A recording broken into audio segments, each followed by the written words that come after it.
Conversaciones en movimiento. Conversaciones en movimiento. ¡Democracia! Un espacio para el debate, la crítica y el análisis político.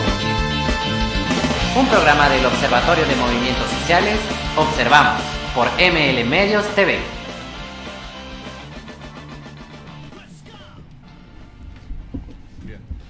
Buenas tardes, muchas gracias por acompañarnos en Conversaciones en Movimiento. Tengo el placer de estar el día de hoy con Alejandra Díaz. ¿Vale? Hola. Y con Boris Differ. Hola. Bueno, y antes de comenzar con el programa siguiente, nos gustaría explicar la finalidad del mismo. Bueno, Conversaciones en Movimiento es un programa que se anexa a otro proyecto más amplio, que es el Observatorio de Movimientos Sociales Observamos. No, ya con el paso del tiempo les iremos contando sobre este proyecto. Conversaciones en Movimiento forma parte de esta cuestión de los medios. No hace mucho tiempo Manuel Castells decía que la batalla del siglo XXI se llevaría en los medios, que la batalla sería en la información. Entonces, si no podías acceder a un medio, te podías convertir en uno. Y aquí estamos el día de hoy tratando de llevar información, para poder debatir un poco sobre los movimientos sociales, la política, sobre el análisis político. Bien, en este caso también nos gustaría explicar que, aunque estamos nosotros tres dando aquí la cara el día de hoy, es un proyecto en el que participan más personas. Participa Salvador Montalvo, Julio Cuevas, Daniela Íñiguez, Emma Oropesa y no se me olvida nadie. Creo que prácticamente son todos. Sí. Y también quisiéramos agradecer especialmente a Aldo por las facilidades que ha tenido para con nosotros, para que este programa pueda emitirse, y sobre todo a ustedes que nos están acompañando o que nos van a acompañar los jueves de 7 a 8 cada 15 días. También de esta manera decirles nuestras redes sociales, que es en el Facebook Observatorio de Movimientos Observamos, y en Twitter @de_movimientos. Pues comenzaríamos con el programa y entraríamos de pleno a una polémica que es en demasía interesante, porque es un tema que ha estado sonando desde hace algunos meses, ¿no? Y incluso hasta hace algunos años. Venezuela, ¿no? ¿Qué onda? Si comenzáramos con esta situación un poco chusca, ¿les gusta Maná? es la pregunta que más esperada, ¿no? Sobre el tema de Venezuela. Sí, ¿les gusta Maná o no les gusta Maná? Pues... Y si mejor pasamos a la siguiente pregunta. ¿Tú conoces a Maná, Boris? No, pues la verdad, no escuché a ver, ¿por qué esta pregunta? La pregunta sale porque en días pasados hubo un concierto que que tenía la finalidad de llevar ayuda humanitaria. ¿Cómo se llama? Se llama Live Aid. Hubo uno en su momento muy grande donde se juntó donde estuvo Pink Floyd, donde Queen tocó alguna vez, ¿no? Este concierto multitudinario lo que pretendiera llevar cierta ayuda humanitaria a Venezuela. Sí. En este caso la pregunta es un tanto chusca partiendo de esta situación. La situación en Venezuela, ¿a dónde apunta? ¿Qué opiniones tienen sobre ella? Ale. Yo estaba comentando que pues es el tema de la actualidad. Vemos todo el tiempo se nos está bombardeando con esta información por redes sociales y pues es complicado tener una posición. Yo me quedo siempre pensando como en el temor que hay de la intervención estadounidense, como un escenario como el sirio, ¿no? Sí. Que es el que más nos angustia y por el que yo pienso que la mayoría de nosotros pues estamos como... Y que por otro lado hay gente que dice, no, que vaya la ayuda humanitaria y que vaya a Estados Unidos y que les lleve libertad y lo que sabe llevar, ¿no? Y democracia. Lo que sabe llevar. Entonces, yo, por supuesto, he visto, mi posición es la del ver que históricamente sí Estados Unidos ha llevado democracia y libertad, pero a un costo, que lo hemos visto. Y justo estaba revisando la semana pasada unos archivos sobre Vietnam, unos expedientes de aquí de México, y por un lado veías la propaganda, de algunos comités de lucha que denunciaban o que se adherían a Vietnam, de solidaridad con Vietnam, y por otro lado veías también lo que se enviaba desde Estados Unidos como las fotos de todos felices en Vietnam, la revolución en Vietnam, todos... sí, bueno. En este caso la cuestión de la ayuda humanitaria, cuando nos posicionamos de un espectro crítico, puede sonar como un caballo de Troya, ¿no? Sí. Boris, ¿qué opinión tienes tú en torno a la cuestión de Venezuela? Pues claro, en ese caso pues, sí se trata de una farsa, ¿no? O sea, básicamente pues está creando todo un show en torno a una supuesta crisis humanitaria en Venezuela, donde supuestamente pues, millones de personas estarían pasando de hambre o muriendo sin ninguna prueba pues para corroborarlo, ¿no? Y como pretexto pues para una provocación pues que vemos que se está dando en la frontera con Colombia, que pues últimamente ha actuado como un estado así, una plataforma de las operaciones, ¿no? De Estados Unidos en América en los últimos años, y pasando a ser socio de la OTAN, así como, claro, alojando muchas bases militares de Estados Unidos, supuestamente en la lucha contra el narcotráfico, pero pues sigue creciendo ese negocio ahí, ¿no? Y pues en el caso de Venezuela pues no es nuevo, ¿no? Ya desde el inicio, desde que el mismo Chávez ganó las elecciones, pues ya hubo una oposición de Estados Unidos a su movimiento, precisamente por sus pretensiones, ¿no? Que era pues pretensiones de hacer el socialismo, es decir, pues de socializar o poner en común los bienes de los principales recursos del país, a favor pues del desarrollo económico del país y pues del mejorar el bienestar de la población, ¿no? Y sí se nacionalizó varias empresas, como pues la del petróleo sobre todo, y pues ahora sí afectó, digamos, de una cierta manera pues a los intereses de las grandes empresas, ¿no? Estadounidenses y también europeas, ¿no? Sí. Digo, porque no solamente está Estados Unidos, también está la Unión Europea y todo un grupo de países que pues buscan un cambio de régimen, lo han dicho, ¿no? Y una y otras veces. Y pues independientemente pues sí de que Venezuela sea verdaderamente socialista, porque pues hay todo un debate en torno a eso, ¿no? Y pues, el socialismo del siglo XXI, ¿no? Sí, con esa teoría pues no, que pues desde la izquierda como comunista pues se dice que más bien es una gestión socialdemócrata, pero pues aún así sí se ve que aún así sí no les gusta pues a Washington y que ven desaparecer ese gobierno, como cualquier gobierno de izquierda, ¿no? En América Latina. Entonces pues con la llegada de Trump, digamos que se ha entrado en una fase más violenta, ¿no? Del proceso, porque pues literalmente, como lo han dicho, están buscando pues provocar un conflicto militar, ¿no? Sí, claro. O sea, porque hasta ahora pues Estados Unidos procedía de manera subterránea, buscando la división interna del país, como ha sido el caso en Siria, en Libia, es decir, fracturando el ejército, creando facciones ahí que debilitan el gobierno y que hace posible una intervención, ¿no? Legitimar una intervención internacional, pero en ese caso pues no ha funcionado, o sea, no se ha dado esa fractura como ellos lo esperaban, y entonces pues queda esa opción de un ataque directo que pues la verdad sí se está discutiendo si se va a dar o no, porque pues Estados Unidos está solo en eso y pues Venezuela tiene un ejército ya mucho más desarrollado que el de Siria, ¿no? Y precisamente viendo lo que había pasado en Siria se ha preparado a esto.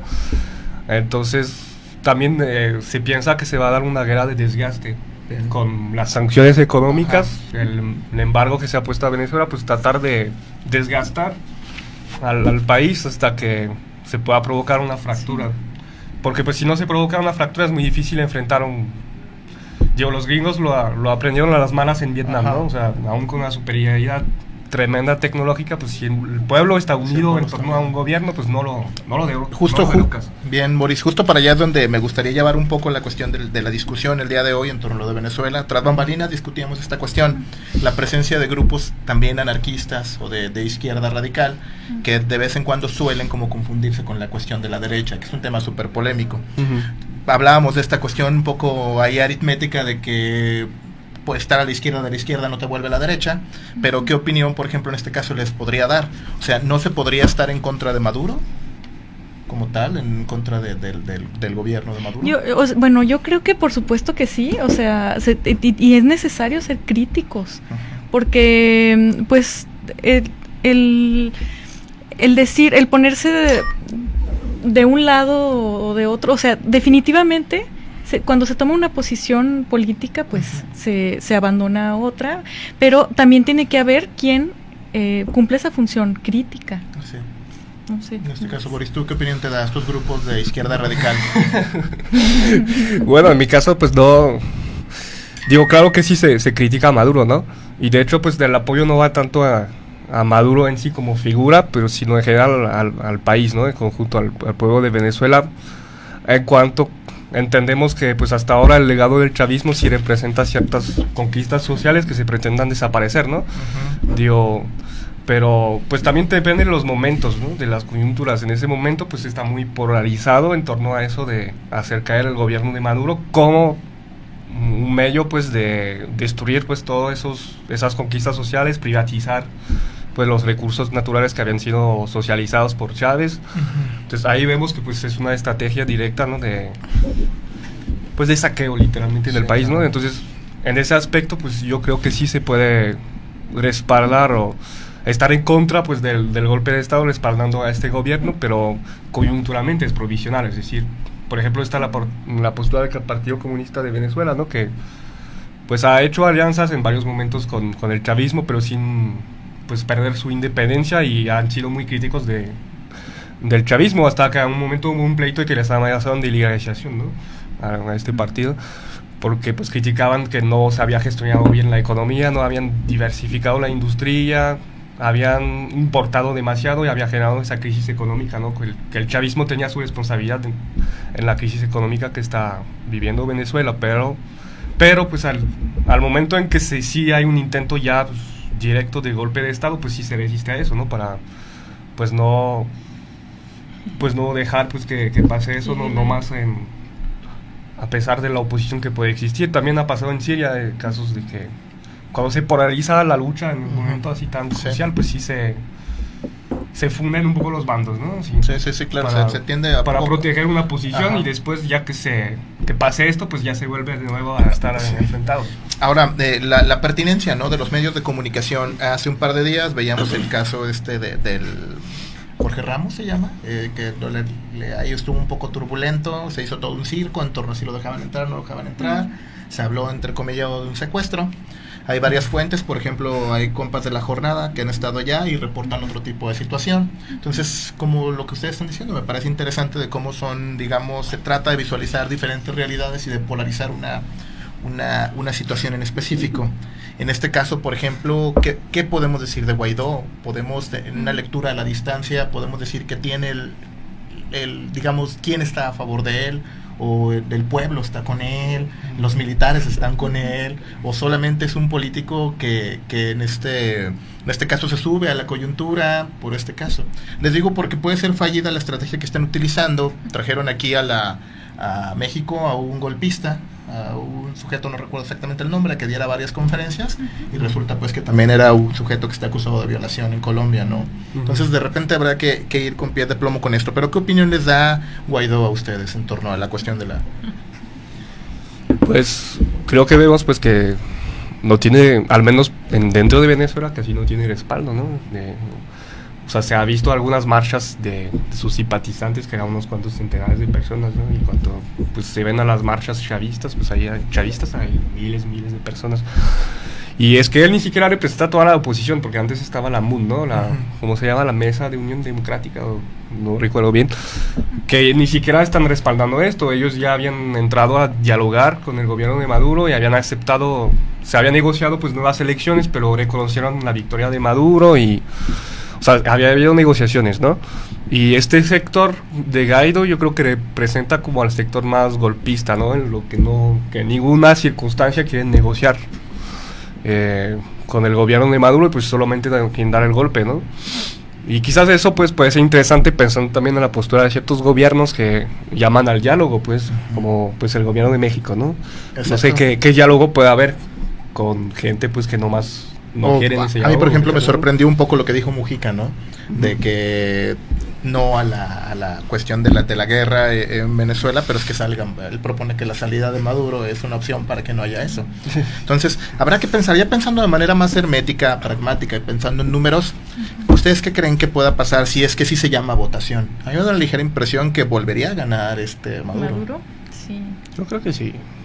Sí, ¿no? Sí, o sea, pues por la gente que va a votar, la mayoría sí van a votar por él, ¿no? Los que ya están como desilusionados, pues no van a votar.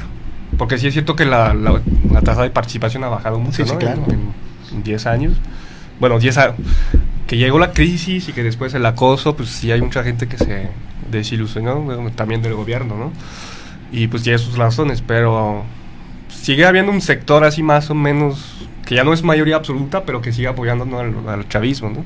Y se nota en las calles, se ve, en los barrios, así, sale pues miles de gente, ¿no?, a respaldar.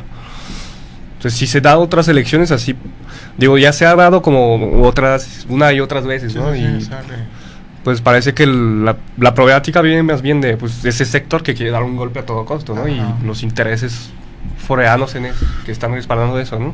Sí, claro. Habrá que entender todo eso. Alejandro, ¿algún comentario final sobre el tema de Venezuela? ¿Quiénes de mexicanos fueron a este concierto? ¿Solo Maná? Bueno, lo interesante es también la cuestión geopolítica, porque Juanes saca una bandera de Israel, ¿no? Ajá, entonces es ahí donde te pones así, simbólico, ¿no? Fue Maná, se juntaron los reggaetoneros Chino y Nacho, ¿no? El gran reencuentro del siglo. Entonces de repente creo que fue Alejandro Sanz. Entonces de repente ves como artistas que son muy alineados en esta parte como al sistema. Sin embargo, creo que culturalmente la batalla también se dio, ¿no? Creo que del otro lado también hubo un concierto que se llamaba Quita en las manos de Venezuela. Entonces, fue una como confrontación cultural en demasia. Ahí estaban los raperos ahí españoles como Pablo Hasél, no sé quién más vino. Exacto, había como dos bloques que estaban confrontando esto, ¿no? Los artistas que apoyan, digamos, como esta intervención norteamericana, y también están los artistas que están como defendiendo un poco a la... Sí, nomás la única diferencia es que no cobran los que vinieron del lado venezolano. Los que vienen del lado venezolano no cobran, y por el otro lado se hablaban de cifras estratosféricas, ¿no? O sea, de varios millones de dólares para que actuaran esos artistas. Entonces, eso nos pone como en un planteamiento de ponerte a ver cuál es la diferencia entre una situación y la otra, ¿no? Y pues sí, ver como o sea, el fin de la Guerra Fría, o sea, cuando realmente terminó, o si terminó, cómo se viven esos remanentes, porque yo no creería que son solo remanentes, o sea, ahí no, es una polarización. Es una polarización. Sí, claro, porque incluso los medios, ¿no? O sea, buscan, Trump dice algo, e inmediatamente van a ver qué dice la Cancillería china y qué dice Putin, ¿no? Entonces de repente también se están buscando una confrontación directa. Es como cuando te regaña tu mamá y vas con tu abuelita, es lo que dice, ¿no? Porque te va a defender. Pero bueno, Boris, ¿algún comentario final? No, pues creo que vamos a ver lo que sigue con esto, pues porque parece que ese intento, al menos lo de ingresar la ayuda humanitaria, fracasó, ¿no? Pues no pudieron hacerlo, y al final quemaron los propios camiones. Esta gente que había hecho tanto destruyendo con esa ayuda humanitaria, quemó sus propios camiones ahí para pues culpar al gobierno, ¿no? Bueno, esa es la versión que es. Ellos dicen que pues es la culpa del gobierno, que le estaban echando a la Guardia Civil, ¿no? Pero era otra cuestión. Sí, lo malo para ellos es que estaban no habían entrado todavía a Venezuela, o sea, la policía no estaba, ¿no? A este nivel. Entonces, bueno, sigue polarizado y va a seguir pues con eso, ¿no? No se va a resolver. Pues bueno, vamos a ir a un corte comercial, a un corte musical, y volveremos con otro tema igual de polémico. ¿De cuál, anticapitalistas. No demandas. Estás escuchando mlmedios.com.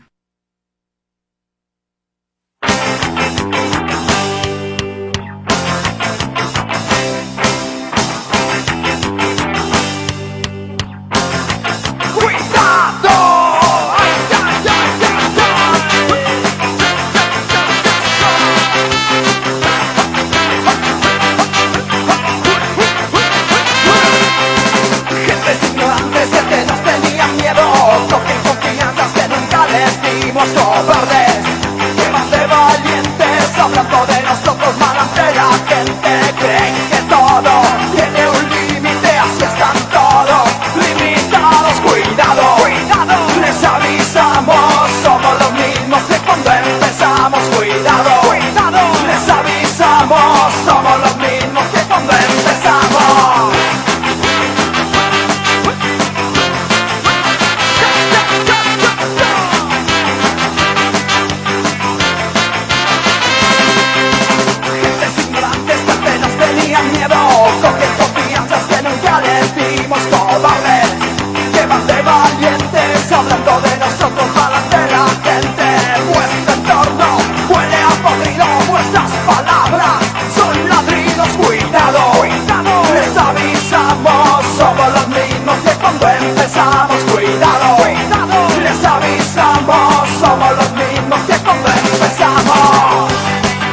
mismos que cuando empezamos. Cuidado, cuidado, les avisamos, somos los mismos que cuando empezamos. Cuidado, cuidado, les avisamos, somos los mismos que cuando empezamos. Cuidado, cuidado, les avisamos, somos los mismos que cuando empezamos.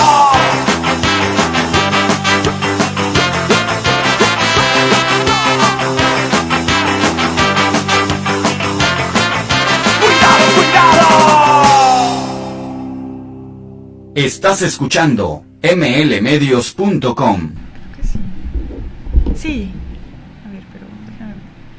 Bien, bueno, vamos a volver al programa de Conversaciones en Movimiento y sigue a continuación un tema demasiado escabroso, sentido porque debemos de hacer este énfasis y referenciar el asesinato de Samir Flores el 20 de febrero de este año, y justo el que se haya puesto la canción de Cuidado de Escorbuto a voz de Los Gargas, un grupo de ska punk de aquí de Guadalajara, es justamente por esto, ¿no? Por empezar de que tengan cuidado. Nosotros somos los mismos que cuando empezamos. Entonces, nosotros vamos a seguir en pie de lucha, y este programa, como lo habíamos advertido desde el principio, por lo menos esta emisión, el día de hoy, va a la memoria de Samir Flores, ¿no? Bien, para comenzar un poco con la polémica ya, y con el debate que nos atañe el día de hoy, Alejandra, Boris, podremos estar hablando de esta confrontación del colectivo que comandaba Samir Flores con esta cuestión de la termoeléctrica, hidroeléctrica, como el primer gran enfrentamiento entre el gobierno de la Cuarta Transformación y la sociedad civil. Pues no, la primera, porque no sé, ha habido varios casos. Está también lo del Tren Maya, ¿no? Ajá, exactamente. Entonces, sí, vamos a ir desplegando un poco, pero ¿qué opinión le da a esta cuestión? Sí, bueno... Pues quizás el que más se mediatizó, pero... No, bueno, ajá. Y yo no sé si tú quieres Boris, comenzar. Bueno, quizás se mediatizó más, ¿no? Ese tema, porque si recordamos bien, estuvo lo de Chiapas, ¿no? En enero, si recuerdo bien, lo de ese colectivo, pues, de defensa ahí de un municipio de Chiapas, pues, donde mataron también a pues activistas, ¿no? Ahí los mismos de sí. Una pandilla armada, pues, del desaparecido. Sí, que en ese momento, pues, parece que no alcanzó tanto en las noticias, ¿no? A lo mejor por estar alejado del centro, no sé.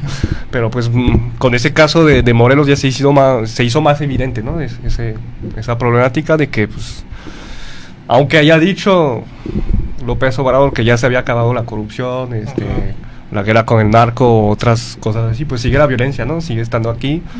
Y pues por las mismas razones, ¿no? De que se están defendiendo proyectos así que defienden intereses de ciertos grupos, ¿no? De empresariales, y que se reprime, pues, a la gente que se opone a esto, ¿no?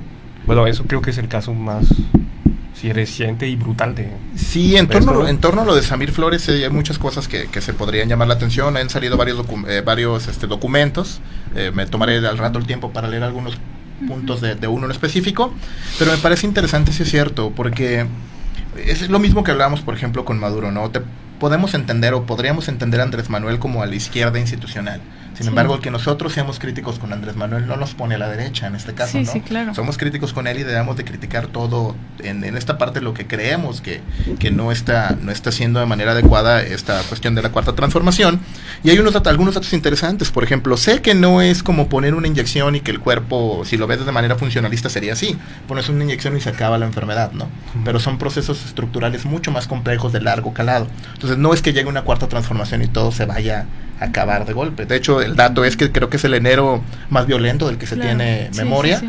Y, por ejemplo, ya ha habido, algunas confrontaciones, por ejemplo, lo de Tamaulipas, que vamos a caer en el tercer segmento.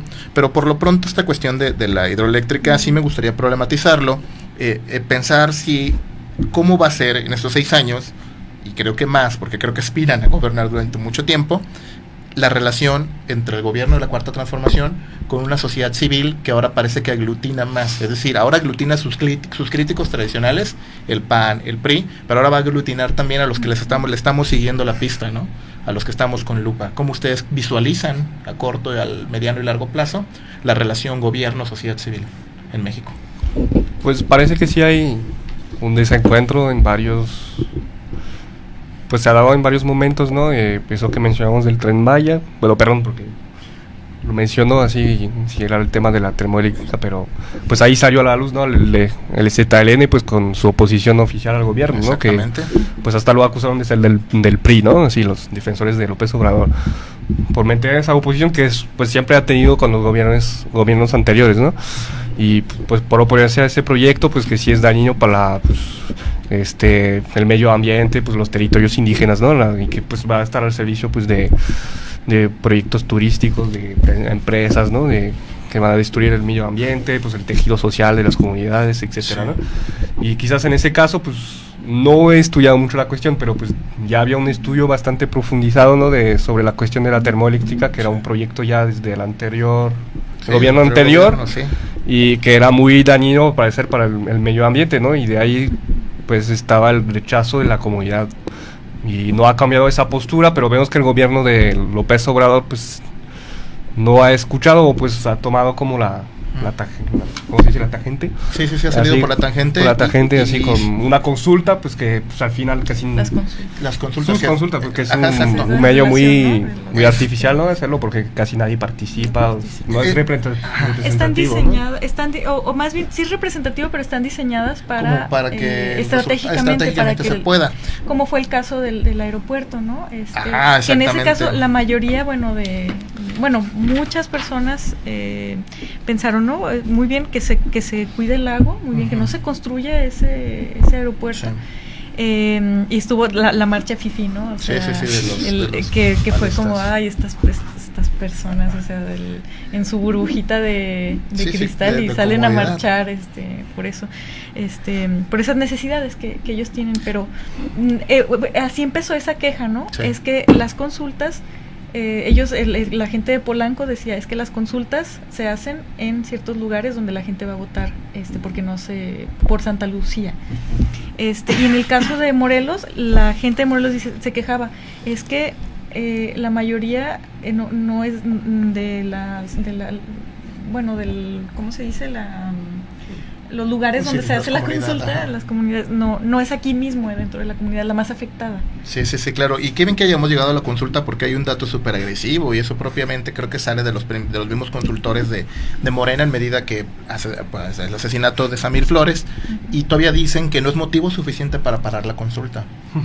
Sí, se llevó a cabo la consulta todavía. Por eso es mi temor, mi claro, cuestión de problematizar esa parte. Se mancha, o sea, esta imagen, que estas expectativas que se tenían de López Obrador, como mucha gente decía, es que el problema es que se le veía, pues sí, como un mesías, que iba a venir a salvarnos y que nos iba a decepcionar.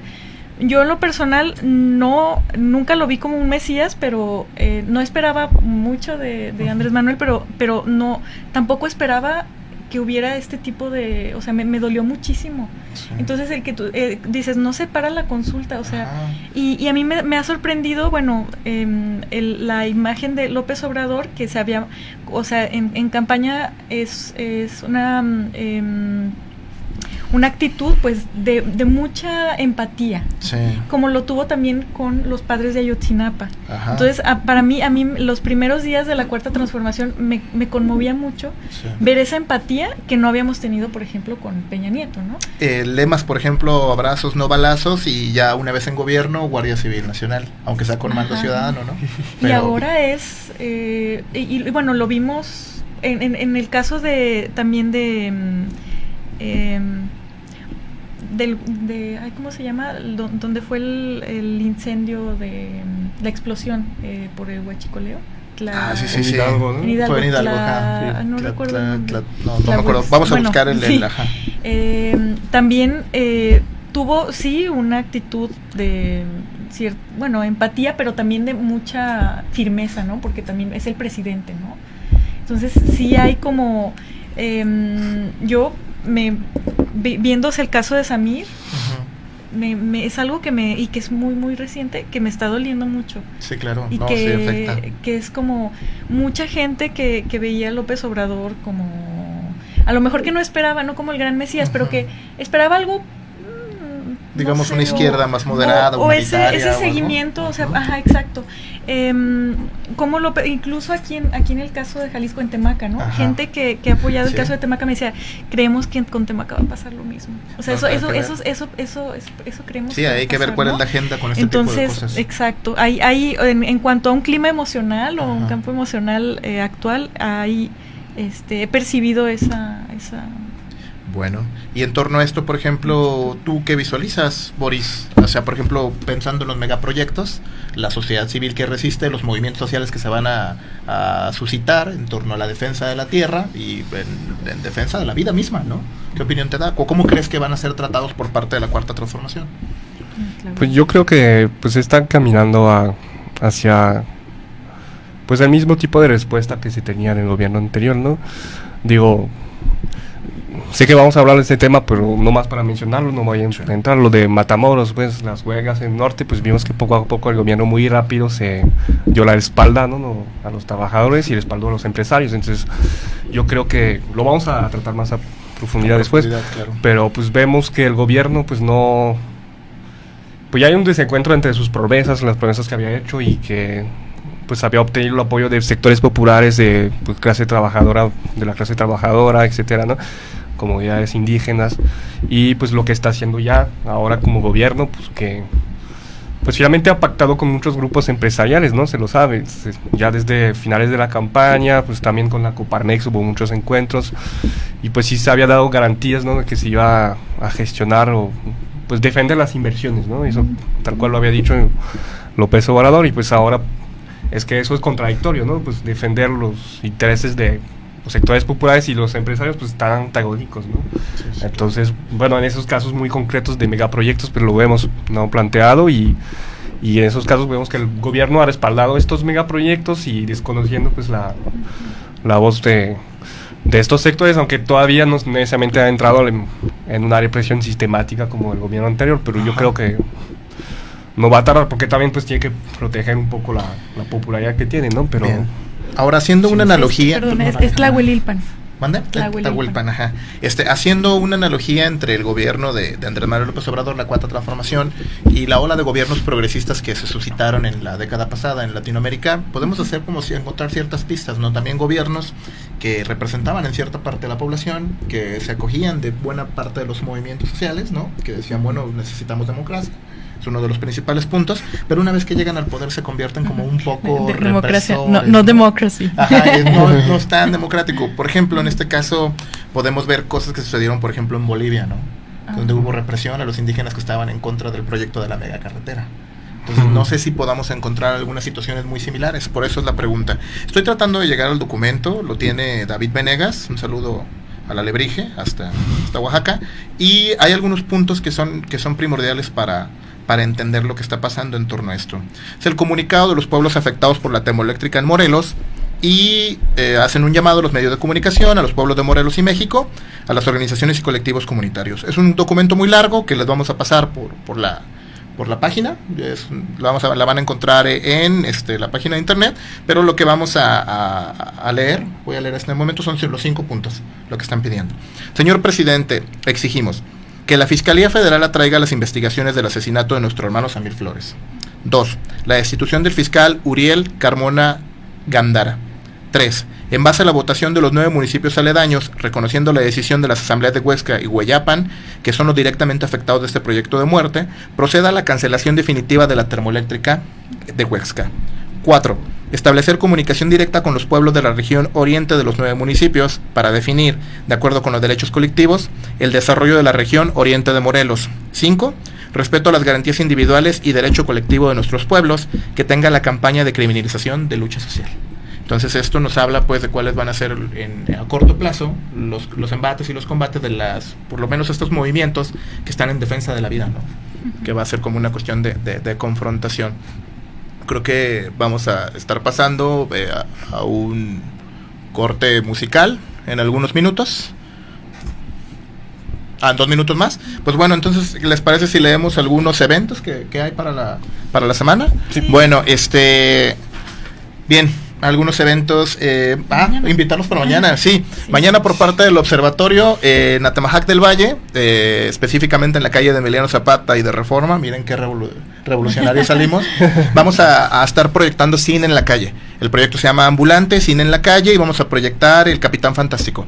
Los esperamos a partir de a las 6:30 hasta el evento, a las 7 vamos a proyectar en lo que llegamos y acomodamos todo. No tiene ningún costo y recuerden que pues es para empezar a recuperar espacios de socialización básicos como los barrios. También me pasan otro evento. Pues, ama tu barrio. Ama tu barrio y odia el clasismo y el racismo, ¿no? Ese es uno de los lemas que hemos manejado hoy en el observatorio. Otro evento que nos pasan son los compañeros del Comité Salvabosque, que van a presentar su documental Semillas contra el Despojo. Se presenta en la Feria Internacional de Cine de Guadalajara. Se va a emitir, bueno, la que creo que nos queda más cerca y ojalá podamos asistir, que creo que sí se nos facilita. Es el 10 de marzo en el Cinemex Ania a las 5:50. Entonces están invitados para esto. También el 2 de marzo a las 6 va a haber un bazar solidario para el Foro Libertalia, para que vayan y puedan apoyar con algo. Y por último, nuestra compañera Emma Oropesa, con su compañía solidaria de arte Macagua, va a estar el sábado también dando un taller de slime, ¿no? De plastilina, para que puedan llevar a sus niños. Pues bueno, pasaríamos al corte musical. Estás escuchando mlmedios.com.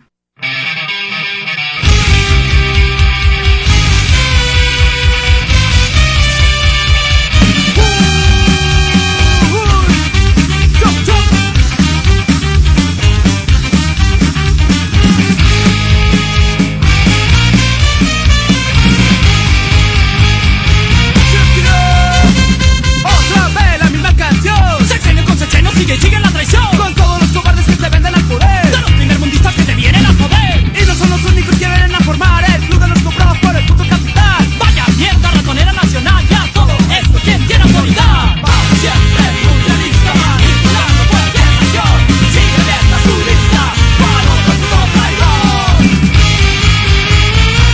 ¡Políticos de mierda!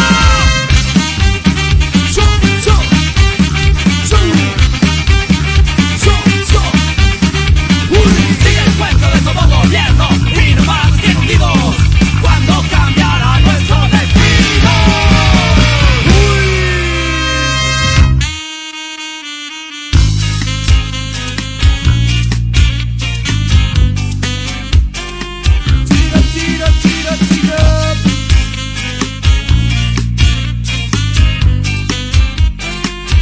Ya es momento de cambiar la situación y que el pueblo entero hace los puños en acción, desterrando a los traidores del poder, asumiendo con firmeza el futuro y su deber.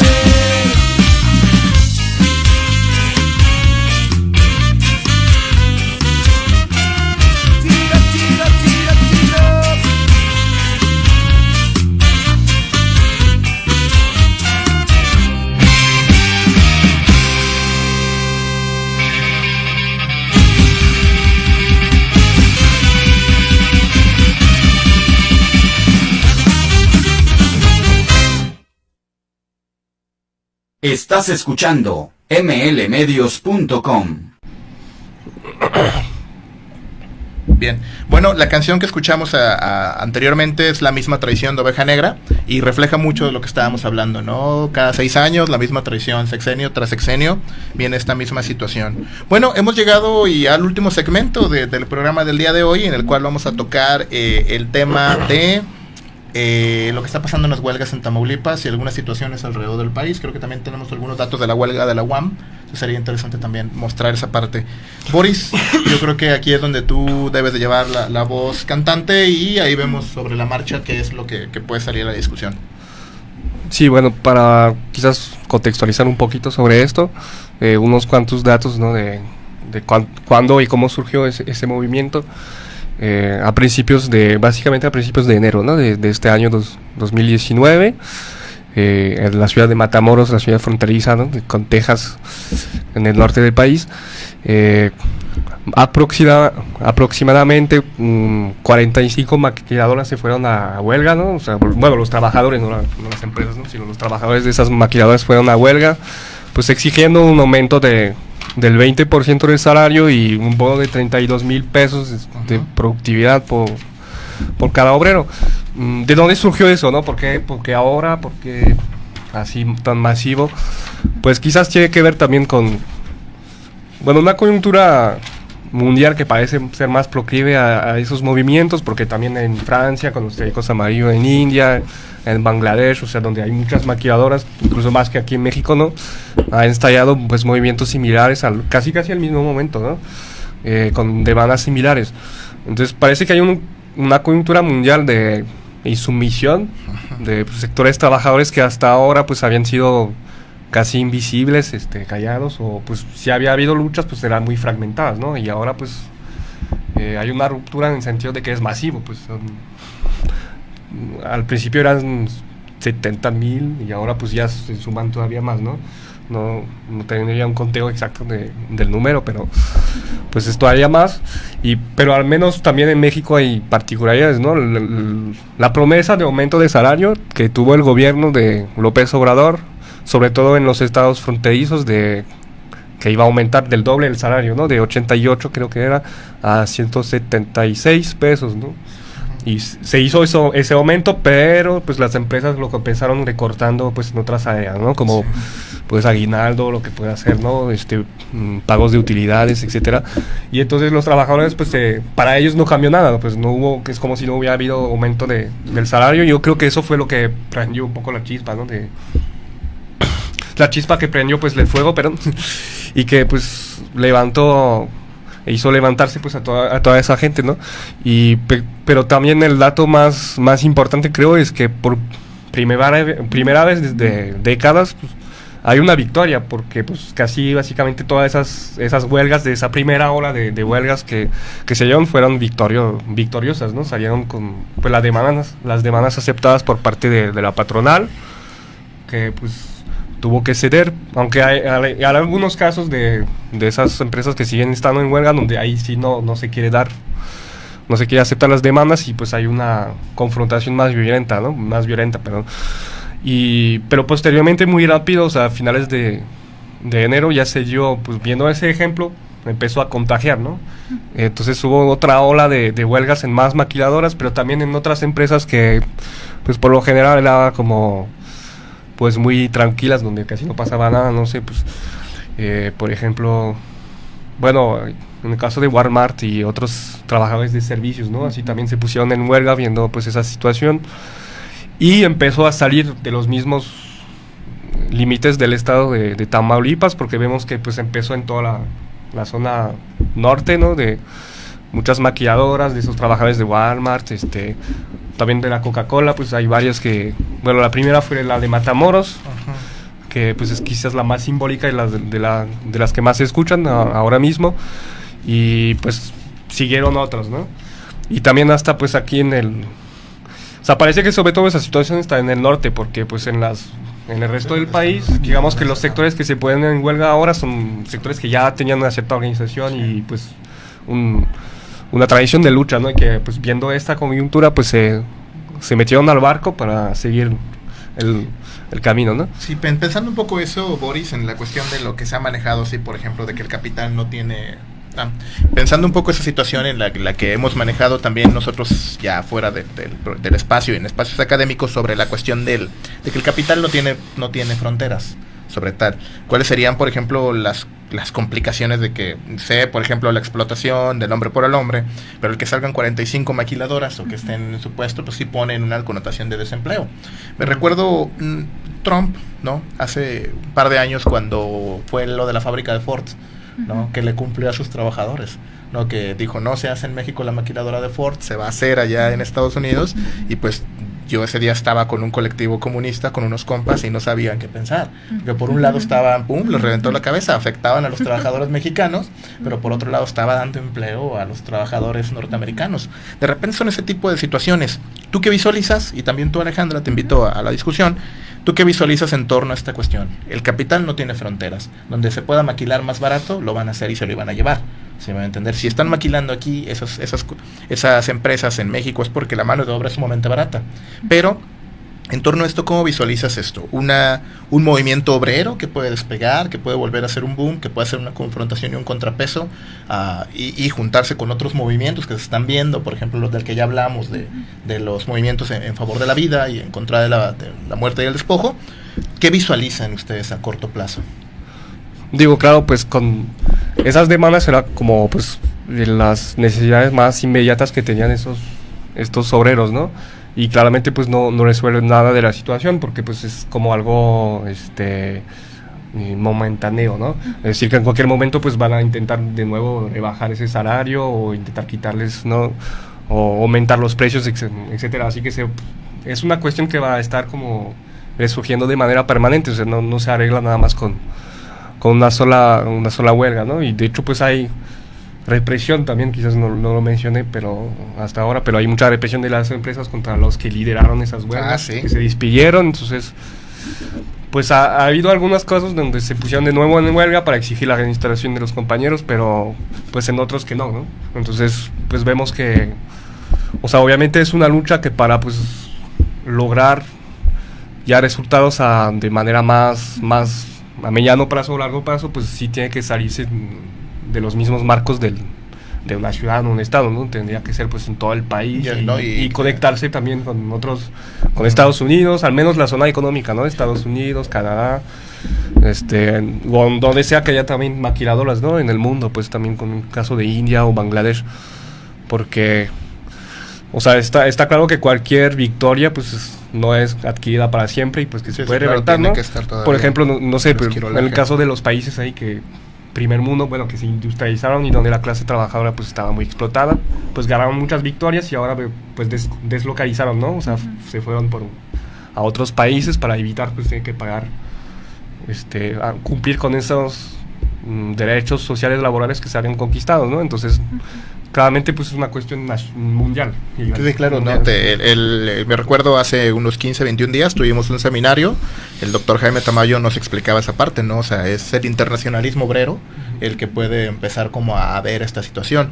Sin embargo, sí habrá que preguntarse cuál es el posicionamiento de otros sindicatos y de otros compañeros que están en huelga. Por ejemplo, no sé, tú sigues a otros, ver qué es lo que piensan sobre las huelgas que están sucediendo en Tamaulipas. ¿Tú has recabado algunos discursos? ¿Has establecido algún diálogo con ellos?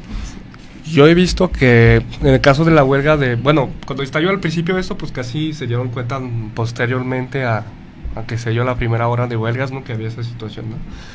Y pues también es que ya detrás de él, pues el movimiento obrero pues lleva 40 años de desorganización, dispersión, o sea, entonces se perdieron muchas capacidades, ¿no? De organización y sobre todo de cohesión, a nivel mundial, ¿no?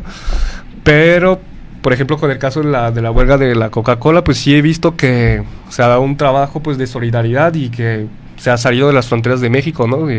Ha habido pues trabajadores de España, de la Coca-Cola también, que tuvieron una lucha contra la empresa, que se solidarizaron con ellos, de varios estados del país. Entonces se está intentando como pues crear ese primer contacto al menos entre diversos sectores de trabajadores en lucha en diversos países, ¿no? Para empezar pues a conocer la situación del otro, o sea, darse cuenta de que pues no es tan solo así en su país explotado, sino pues es que es una situación mundial, ¿no? Y pues ver las formas que se puede dar la solidaridad, aunque al principio es como muy simbólico, ¿no? Pero, sí, claro.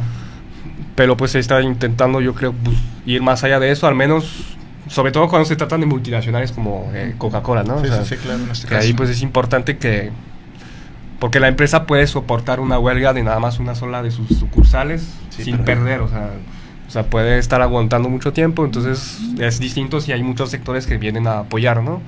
En todas partes del mundo pues ya se les dificulta más, ¿no? Entonces ahí sí es absolutamente necesario pues que se vaya a rebasar las fronteras, ¿no? De eso, que se salga de los marcos ahí nacionales o locales en que están esas huelgas, ¿no? Y vemos que poco a poco va hacia eso, porque pues es un proceso, ¿no? Lo entendemos, no es que se va a dar de golpe de un día al otro, pero ya también hay amenazas de ciertas empresas que dijeron que se iban a ir. El gobierno federal, pues como lo mencioné, ¿no? pues se puso en contra de los trabajadores diciendo pues regresar a trabajar, ¿no? Porque se van a huelga, ¿no? Sí, no, incluso les denominan aquí en las notas como huelgas ilegales. Como sí, si no se tuviera el derecho a la huelga. Sí, tema. De hecho en la... Sí. Pero, bueno, no, es que te quería preguntar porque yo sé que... Sí. Pero... Bueno, precisamente en la cuestión de los emplazamientos a huelga y de las huelgas que se consolidan, ¿no? Sí, claro. Que era lo que... lo que hablabas, ¿no? Con el doctor Jaime Tamayo. Y me gustaría saber, bueno, es algo que tú conoces, ¿de qué depende? O sea, porque este escenario que estamos viendo en la cuarta transformación, porque vemos también el caso, bueno, de una universidad que del CITUAM, ¿no? De UAM. De la UAM. Y creo que, quería decir tres cosas. Esto de son tres aspectos. Uno, el de la comunicación, con el que abriste el comentario de Castells, ¿no? Sí. Y la mediatización también, ¿no? Como vimos desde los años 90, el apoyo que tuvo el ZLN, por ejemplo, de los medios de comunicación europeos, fundamental. O sea, la visión. Y también la solidaridad que tienen con otros sindicatos internacionales y también como la cuestión mediática. Eso es una. Y la otra es esta cuestión de los emplazamientos a huelga y los requisitos, ¿no? Que, bueno, tú nos contarás cómo funciona, no entiendo muy bien. Y la tercera es... este resurgimiento, dice, estaba muy disperso el movimiento obrero y parece que hay un resurgimiento. A mí me ha sorprendido ver un grupo, bueno, en Facebook, en redes sociales, de obreros de Matamoros, que la gente reivindica, ¿no? El ser obrero, como hace tiempo, pues no se hacía. Entonces, sí, claro. ¿Cómo se da esa reivindicación de identidad obrera? Sí, son varias cosas. A ver si puedo contestar todo en el tiempo que nos da.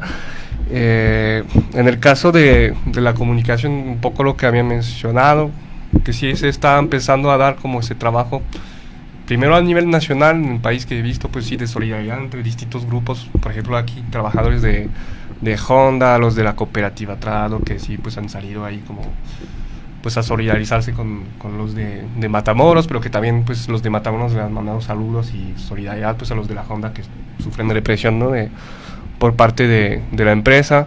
Entonces sí parece que se está abriendo, pero como el contacto entre diversos sectores y también a nivel internacional parte de algunos sectores, pero todavía es muy lento, ¿no? O sea, apenas va empezando y claro, pues no, o sea, ya no había existían ciertas estructuras, pero ya como la Federación Sindical Mundial, ¿no? Que agrupa pues muchos sectores de trabajadores, pero que ya no tenía tanto peso o autoridad, digamos, y sobre todo pues cohesión pues para pues, brindar ese apoyo pues a los trabajadores, aunque es algo que parece que está cambiando, porque pues esa organización está cada vez más haciendo pues declaraciones, solidaridad, apoyo pues a sectores de trabajadores y agrupa muchos sindicatos.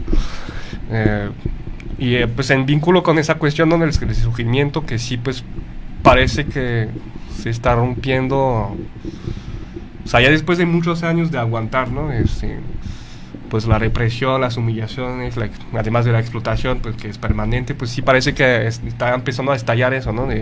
Ya no puedes aguantar esas condiciones y decir, pues no, ya queremos mejorar pues nuestras vidas, ¿no? Porque también se trata de eso, ¿no? Sí, claro. Y en la cuestión que era los emplazamientos, pues aquí tiene que ver con la estructura, pues cómo está la estructura sindical, ¿no? Históricamente de sindicalismo corporativo, que pues la mayoría de los trabajadores no tienen sindicatos o tienen uno pero no saben que lo tienen, o si lo saben pero no pueden hacer nada porque son los llamados contratos de protección, ¿no?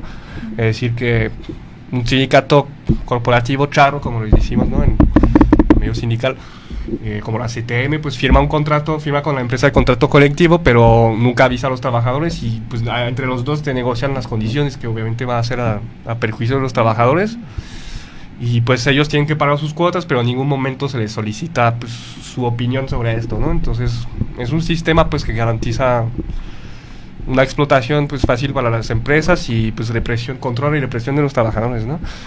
Y o sea, eso es la primera barrera pues para cualquier tipo de organización y después pues los requisitos de emplazamiento a huelga sí son muy difíciles, cada vez más difíciles. Los gobiernos anteriores los hicieron cada vez más difíciles de cumplir. Por ejemplo, el esperar 7 días para emplazar la huelga, o sea, hay que avisar al patrón, ¿no?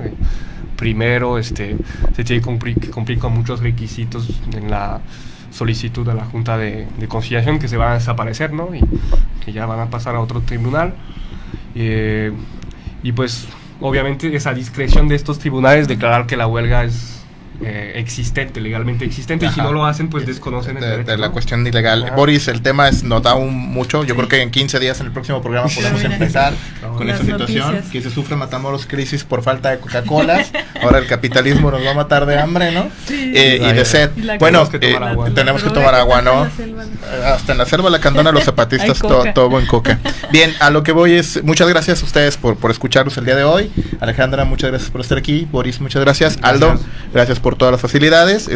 Compañeros, nos veríamos en 15 días con Conversaciones en Movimiento. Recuerden, mañana los esperamos en Atemajac a las 7 de la tarde para el Capitán Fantástico. Recuperemos los espacios de socialización. Ama tu barrio. Odia el racismo. Y el racismo y el fascismo. Con todo eso vamos a acabar. Y el machismo, ¿cómo no? El clasismo de la burguesía, ¿eh? Muchas gracias. Nos vemos la próxima. Estás escuchando mlmedios.com. Conversaciones en movimiento. Conversaciones en movimiento. ¡Democracia! Un espacio para el debate, la crítica y el análisis político.